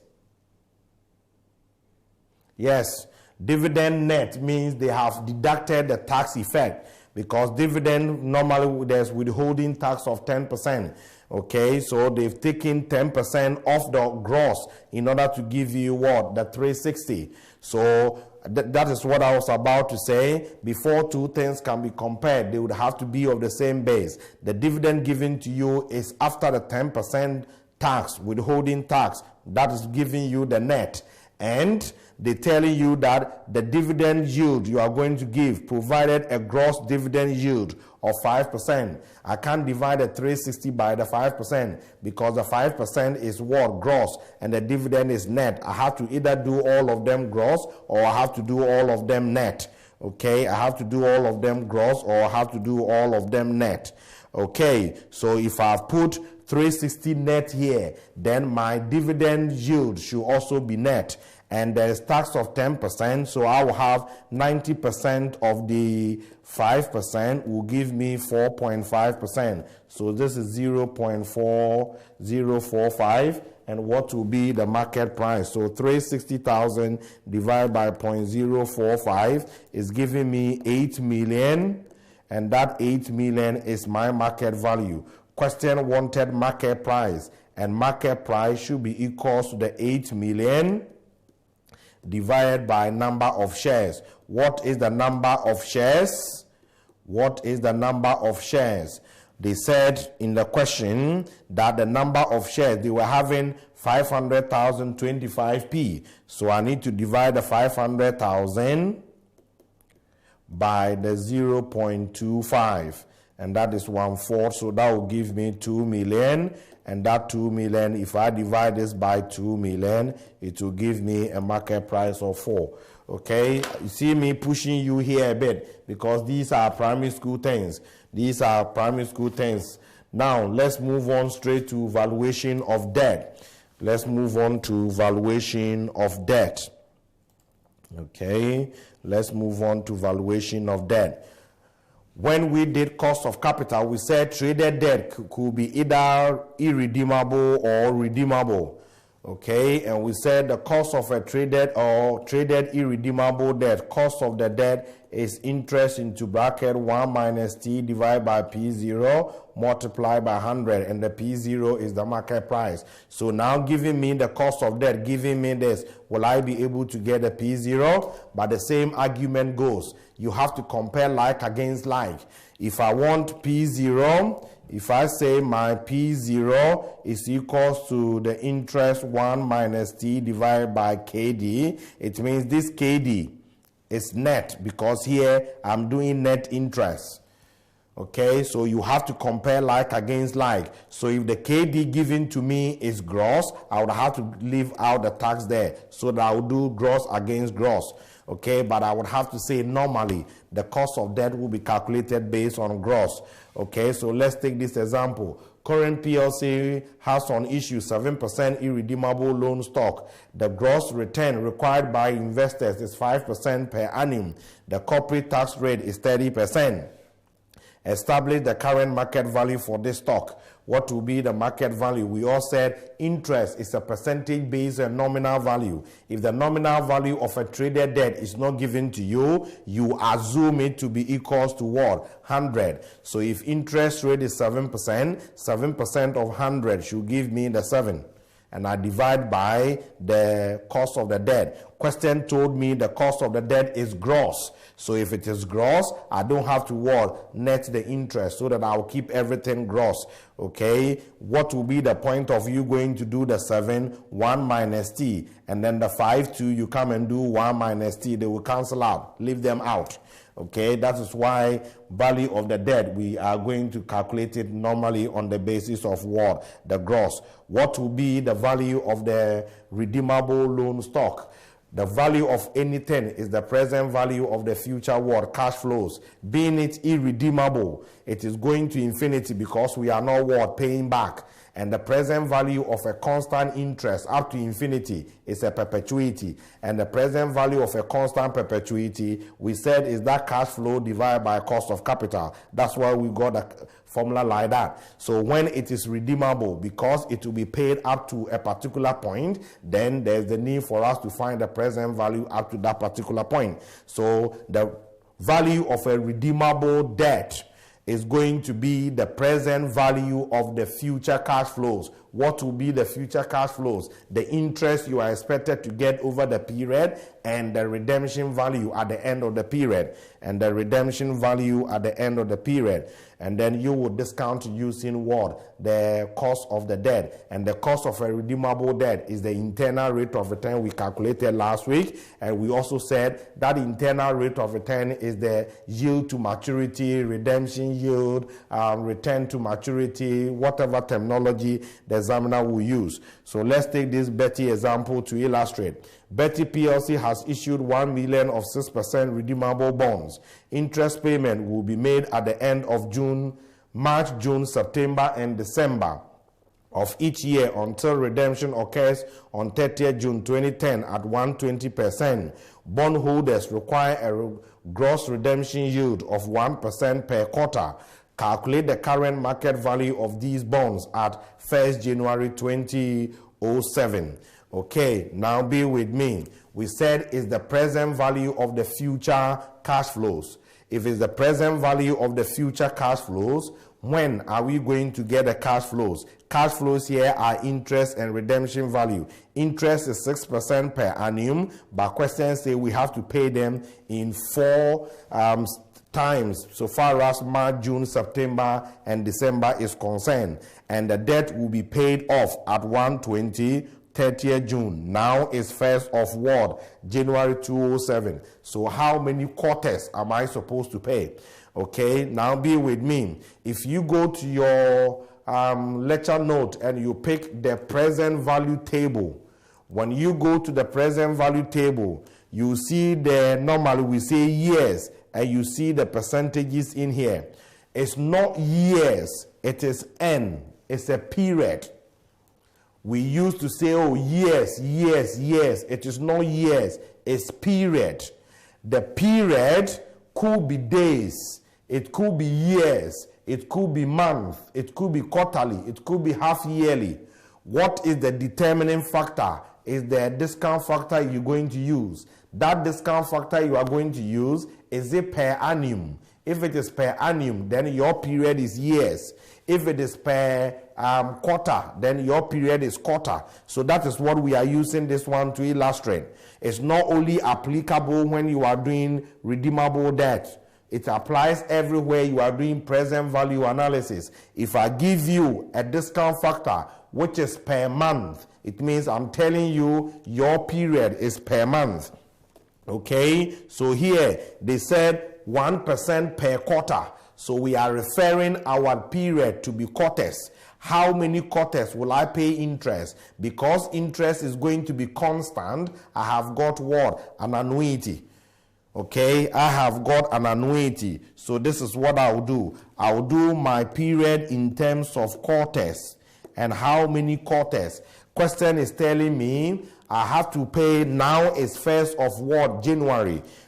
Okay, now is 1st of January 2007. The debt will be redeemed 30th of June 2010. So how many quarters are from 1st of January 07 to 30th June 2010? Whole 2007, 4. Whole 2008, 4, which is 8. Whole 2009, 4, which is 12. And 2010, I will have March and June, making 14. So I have 14 quarters. So within quarter 1 and quarter 14, I would have to get interest. And then at the end of quarter 14, I have to get the redemption value. What will be the interest? Interest is 6% of 100 nominal. Remember, that is 6, but that is for the whole year. So for each quarter, which we have 4 quarters in there, I'm going to get 1.5. So I will say 1.5. And the redemption value at the end of the 14 quarter is 120. I will do cash flows. What discount factor? They said is 1%. I go to my annuity table. I need 1%, 14. We would have said 1%, 14 years, but this time it's not year, it's quarter. So you pick 1%, 14. And if you go to the 1%, 14, you're going to get 13. Annuity, which is 13.00. 1% present value is going to be 0.870. And what will be the PV? So 1.5 times 13. 1.5 times 13 is 19.5, and 120 times 0.87 is 104.4. When you sum them up, plus 19.5 is given 123.9. This is the fastest way you would have to do it. If you look at what we did in the note, we went too long because they wanted the price. So what we did, we used the totals, which is going to be too much. Okay, so that is that. The same thing is what you would have to think of when you are calculating the value of convertible debt. When we did the cost of debt, we said, is it going to be converted or is it going to be redeemed? Because I want to make time for the most important thing so far as the P4 questions are concerned. Okay, so if you go here and it's convertible, when you get here, it is either conversion value, as we know, or redemption value. Test the two. The one which is the highest is the one you would have to put in there. Okay, to be honest, I haven't yet seen preference shares and valuation, which is very basic. It's a formula thing that you can follow. The reason why I wanted to do the value of the debt is because I've told you, when they give you the corporate value, you have to knock off the value of the debt in order to get the value of equity. So when I find the present value of the future cash flows or free cash flows using the WACC, it has given me the corporate value. To get the equity value, I have to knock off the value of debt. If the examiner hasn't given me the value of debt, but the examiner has put this information in the question, I have to use it to value the debt. When I get the market value of debt, I knock it off the value of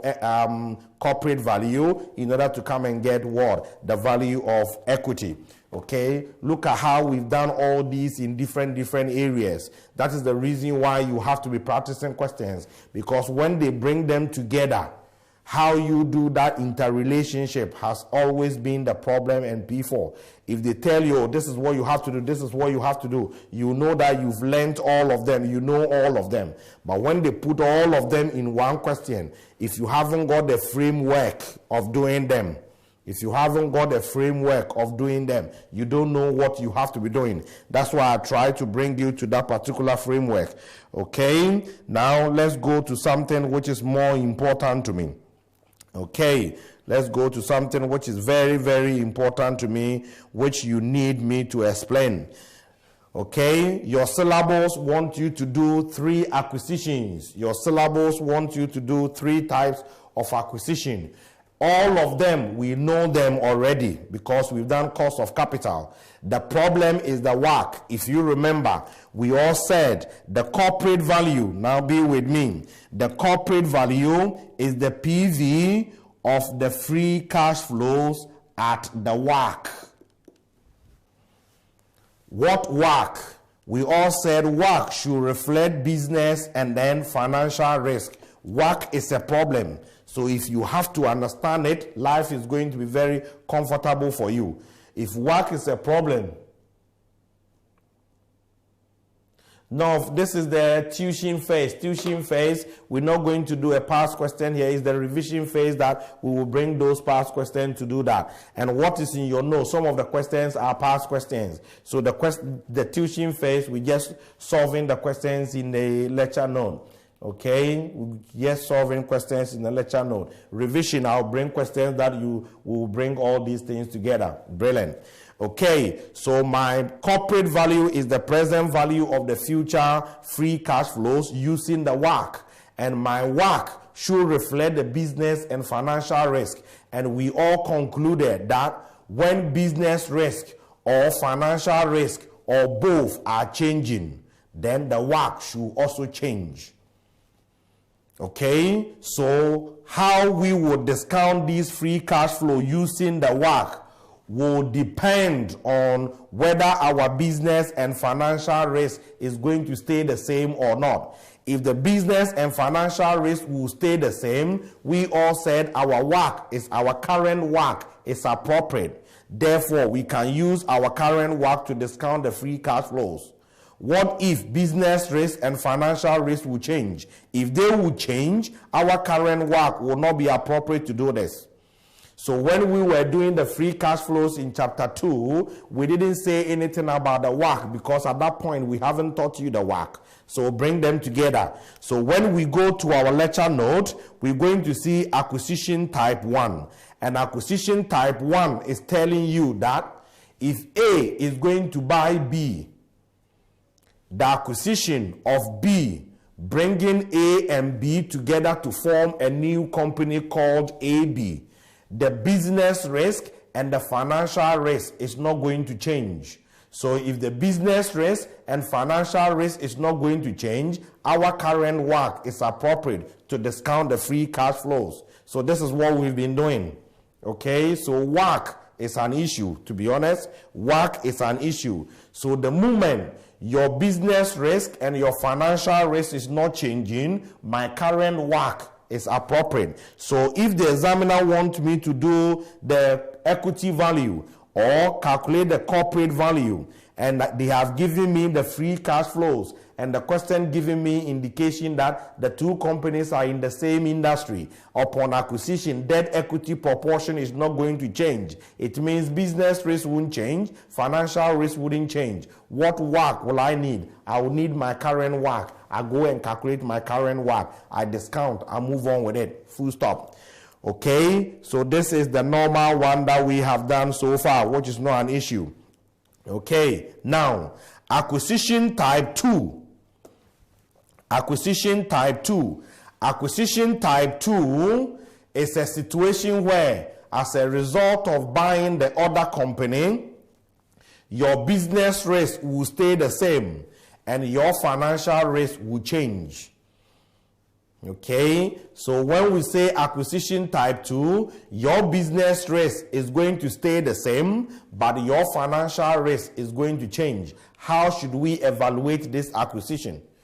If you remember APV, we said APV is divide and conquer, is separate between business and financial risk. So if my business risk is staying the same and my financial risk is going to change, then it justifies that I should separate the cash flows into operations and I have to separate into financing. And the evaluation method that's separate between operating cash flows and financing cash flows is what is called APV.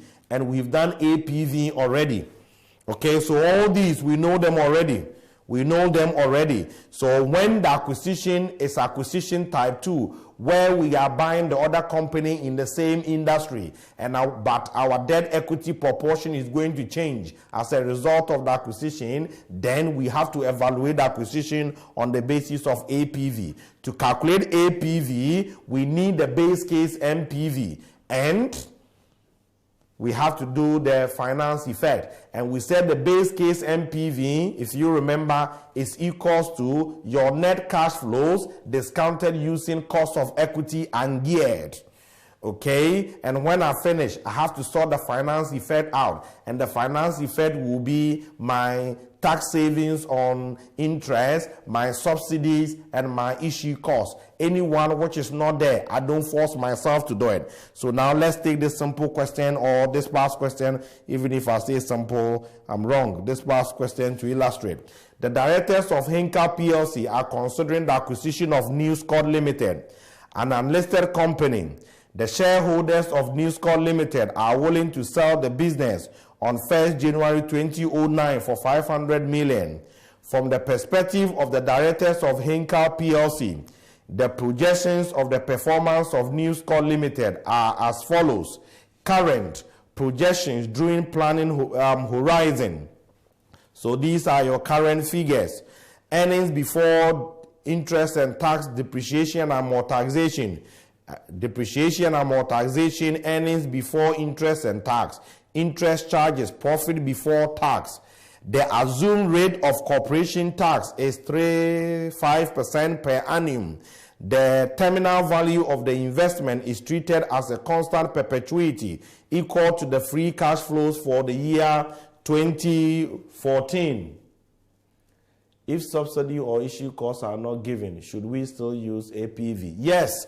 If subsidy and issue costs are not given, you still have to use APV because the acquisition will result into change in financial risk, and as such, we would have to separate them. So even if you don't see subsidy and issue costs, you still have to use APV as long as it's a mergers and acquisition type 2. Okay, the assumed rate of corporation tax is 35% per annum. The terminal value of the investment is treated as a constant perpetuity equal to the free cash flows for the year 2014. The risk-free rate of interest is assumed to be 6% per annum. The return on the market portfolio is taken to be 13.5%. whilst an asset beta of 1.1 is used for the purposes of the appraisal. Annual capital expenditure from 2008 onwards is estimated at 20 million each year indefinitely. News Corp Limited currently has on issue 400 million of 8% debt, and it is intended that all available cash flow should be applied to repaying this debt at the earliest opportunity. Advise the directors of Hinkar PLC whether to proceed with the acquisition. Okay, the original question, they gave you the indication that this one is an acquisition type 2. So if it's acquisition type 2, you would have to value it on the basis of what? APV. To get the value based on APV, what do I need? I need relevant cash flows. How will I get relevant cash flows? The future. They haven't given me sales, variable costs and all that. but they have given me accounting information. Giving me accounting information. How will I be able to get net cash flows? Net cash flow is the same as free cash flows. Do we know how to calculate free cash flow? Free cash flow says your operating profit less tax on the operating profit, add back non-cash items, less working capital if any, and less capital expenditure if any, and I will come and get my free cash flows. So they've given me my profit before interest and tax. This is my profit before interest and tax. I am not interested in the current figures. I'm interested in the future. So if I'm sitting down there, I will pick these ones. Okay, then when I get the profit before interest and tax, I will apply the tax on it. Okay, so if you are going to flow here with me, okay, don't bother yourself with the 2008. You see that subsequent, they didn't bother. So when you are sitting down there, you haven't got time to do that, because 2008 is now. We want the present value of the future free cash flows. So you have to pick your profit before interest and tax. You less your tax. When you less your tax, you have to add back your non-cash items, which was the depreciation and amortization. And when you add back your depreciation and amortization, you would have to think of, is there any working capital? Question didn't say anything about working capital. Is there a fixed capital to be paid? Question said, yes, we have to purchase non-current asset. He said, annual expenditure. Annual capital expenditure from 2008 onwards is estimated to be 20 million each year indefinitely. And that is your capital expenditure. You are calculating free cash flows. And you have to picture operating profit, tax, add non-cash items, less increase in working capital, less capital expenditure. Anyone which is not there, you skip to the next one. Here they didn't give us working capital, I skip. So I got my profit before interest and tax. I apply the tax on that. Remember, we said because it's free cash flow, we don't have to bring interest. And then we apply the tax, we got the tax. Okay, we add back the non-cash items, which is depreciation and amortization. We deducted what? The capital expenditure, and this will give us the free cash flow. When I get this free cash flow, because I am calculating APV, this free cash flow is the same as the net cash flow. If I've got a net cash flow, APV will tell me my base case MPV should be calculated as those cash flows discounted using cost of equity and geared. And if you remember, we separated them into two. Cost of equity and geared, is it preposition way or is it geared and ungeared B-test? Remember, is it geared and ungeared B-test? The one I would have to use depends on the question in front of me. Was I given beta or was I given cost of equity or WACC? If they've given me cost of equity, I go to preposition 2. If they've given me WACC, I go to preposition 3. If they've given me beta, I have to go to the geared beta approach. And I said, if they have given me beta here, then I need to go to the beta level. I have to pick this proxy beta. When I pick that proxy beta, I need to ask, are you geared or ungeared? This question told me asset beta, and asset beta are ungeared beta, measuring only business risk. So when the proxy beta picked is ungeared and is measuring business risk, you don't ungear again. If you remember the stages, proxy, if it is geared, ungear it and then put it in the CAPM to get the cost of equity ungeared. Beta given to me is already ungeared, straightforward. I have to put it in the CAPM to get the cost of equity ungeared. That is the reason why they did this one straightforward for you. And they got a 14.25%. Get the present value of the 14.25%.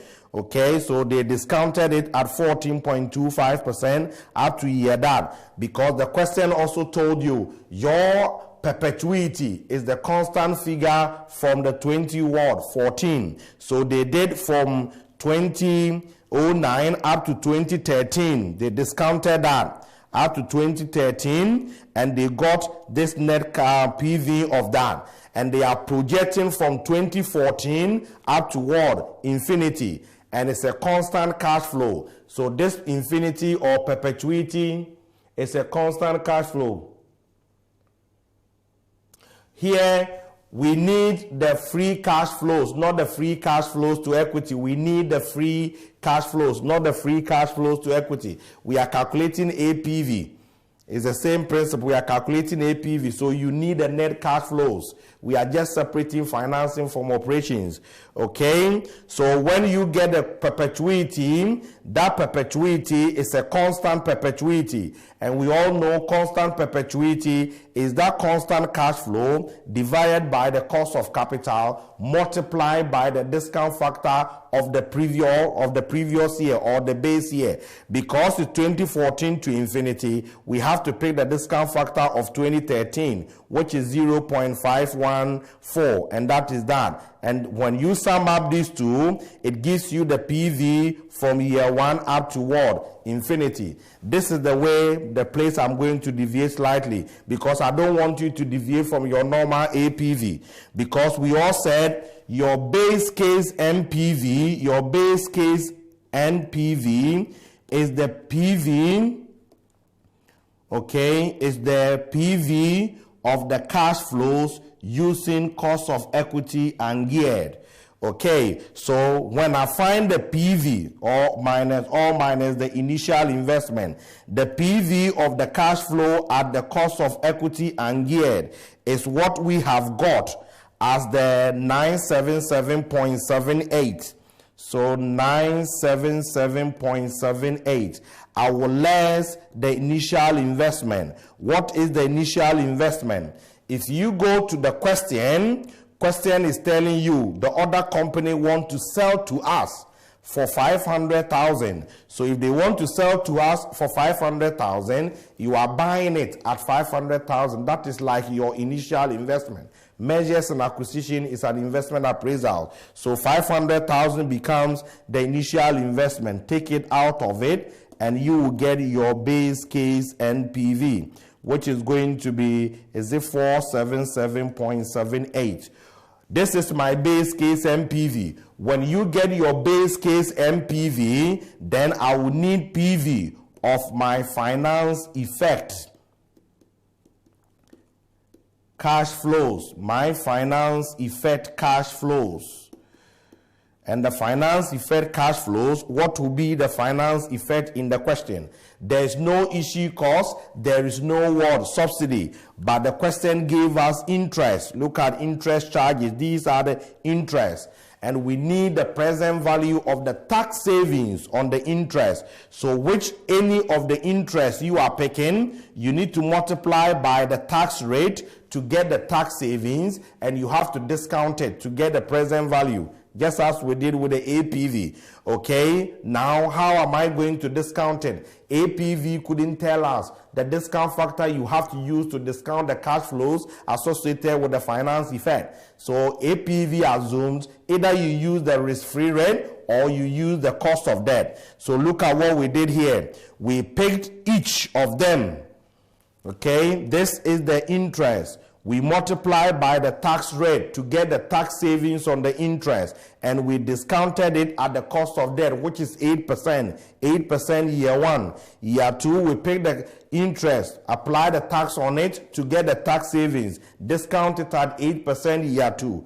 Year 3, this is the interest, apply the tax rate to get the tax savings, multiply by discount factor, year 3. Year 4, pick the interest, tax rate, discount factor. Year 5, the same thing. And when you sum up all of that, it gives you the present value of the tax savings on interest, which is 27.37. So we will say 27.37, and this should have given me the APV overall. Okay, so 477.78 plus 27.37, and that will give me 505.1. This is the value overall, which is the same as the corporate value. But we said the corporate value is value of equity and value of debt. So when we have debt, according to the question, we have debt of 400 immediately Now we have debt of 400. If we have debt of 400, what will be the value? So debt value will be the 400. What will be the value attributable to equity holders? 105.15. And as such, we will be able to increase our shareholders' wealth by 105.15. Why shouldn't we go and acquire the other company? So what will I tell you here? I don't tell students, sit down here and look at it critically. If you'll be able to value acquisition type 2, it means you know APV. So if you do your APV, master it, you come here, you roll it over. Okay, acquisition type 3, we're going to see next week. I am going to roll you over again. We are going to look at the principle of WACC of combined activity, because we are going to bring two companies together. As a result of the acquisition, if our business risk and our financial risk will change, because now we are A and B together, we have combined business. How would we calculate the WACC of combined business? It's the same as WACC of what? Combined activities. The same principle. So have a revise through that, so that when I see you next week and I pick the WACC of the combined business, you will see that same principle that we're going to use. Our time is up, so I'll keep you, I'll just keep on revising, and any questions that you have, you can send them to me. Okay, so whatever we've done today, more or less, is a repetition of whatever we've done in the past. So consolidate those ones. When you come here, you just roll them over. So thank you very much for your time, and I'll see you next week.